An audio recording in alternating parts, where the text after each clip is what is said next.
பேனில் ஒரு ஸ்பூன் மிளகு, 2 ஸ்பூன் தனியா, ஒரு கைப்பிடி அரிசி, காரத்துக்கு ஏத்தாப்புல காஞ்ச வத்தல், பட்டை, லவங்கம், ஏலக்காய், 1 ஸ்பூன் ஜீரகம், 1/2 ஸ்பூன் சோம்பு ட்ரை ரோஸ்ட் பண்ணி தனியாக எடுத்து வச்சுக்கோங்க. அரிசி நல்லா பொரிஞ்சு வர அளவுக்கு ட்ரை ரோஸ்ட் பண்ணி தனியாக எடுத்து வச்சுக்கோங்க. அகைன் பேனில் கொஞ்சமாக நல்லெண்ணெய் சேர்த்து ஒரு கைப்பிடி சின்ன வெங்காயம், ஒரு கைப்பிடி தேங்காய், ஒரு சின்ன துண்டு இஞ்சி, 5 பல்லு பூண்டு, கருவேப்பிலை சேர்த்து நல்லா வறுத்துட்டு தனியாக எடுத்து வச்சுக்கோங்க.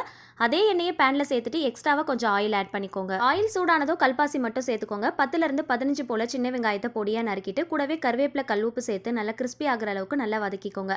3 தக்காளி பழத்தை பெரிய பெரிய பீசஸாக கட் பண்ணிட்டு சேர்த்துருக்கிறேன். நல்லா வதக்கிட்டு 1/4 கிலோ அளவுக்கு மட்டும் சிக்கன் சேர்த்துருக்கிறேன். உங்களுக்கு எவ்வளோ வேணுமோ அந்த அளவுக்கு சேர்த்துக்கோங்க. கூடவே மஞ்சள் தூள், காஷ்மீரி சில்லி, மட்டன் மசாலா இது எல்லாமே சேர்த்து நல்லா பெரட்டி விடுங்க. ரேஷியோ எல்லாமே கேப்ஷனில் கொடுக்குறேன், செக் பண்ணி பாருங்கள்.